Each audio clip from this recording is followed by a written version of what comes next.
The supplements are probably just as big of a problem as some of the medications themselves, from what I understand. Absolutely. And what happened here, there's a personal story here. And I have to thank my wife, Suzanne, for this. Not that I'm thanking her because of her hearing loss and tinnitus, but because of the noise. Coincidentally, out of the blue, I get this box in the mail of 12 bottles of lipoflavonoid. Okay. And with a little information sheet about, try this with your patients who have tinnitus. And there was an information sheet and there were references on the back. So I brought a bottle home and I spoke to my wife. I said, yeah, they want you to take 3 a day.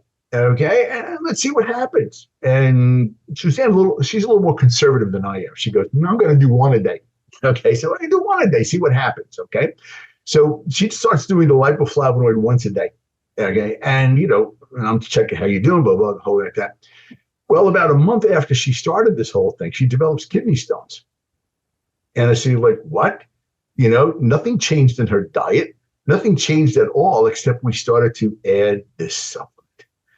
And then I started looking at the list of the references that came with the supplement that was supporting the evidence, their evidence. Everything was on Meniere's disease, and there was nothing past 1965 in the literature.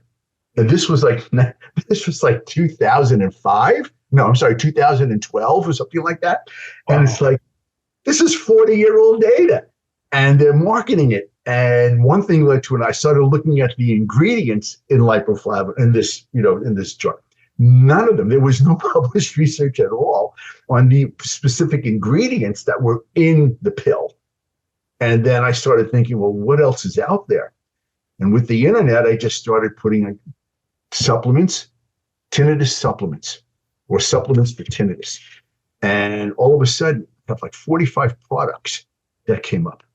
And then, so what I said is like, I'm going to go see what's in these products. And one thing led to another, and got a larger publication out of that. And this was privately published. And it was dietary supplements for hearing loss and tinnitus. And of all the ingredients that were in the combined ingredients of all of those 45 products, only about 10% of them had published research, and most of them were for Meniere's disease, and most of them were more than 10 years old. So and some of those things were pretty wacko. I mean, everything from ginkgo tree bark to other weird kinds of Siberian ginseng. Okay, Yeah, right. So here's what I did. Okay, I put my science hat on. I contacted arbitrarily 25 companies by mail, not email, by mail. And I told them who I wasn't going to hide anything. And just who's on your advisory board? Who's making the decision to put this in? And can I have the reference list? And by the way, do you have any longitudinal data on the success of the product? 2 companies responded to me. One said, we're too busy to answer your question. The other one said, oh, we're going to take it off the market anyway. That was it. Okay. So finding out through the FDA, dietary supplements are classified as food.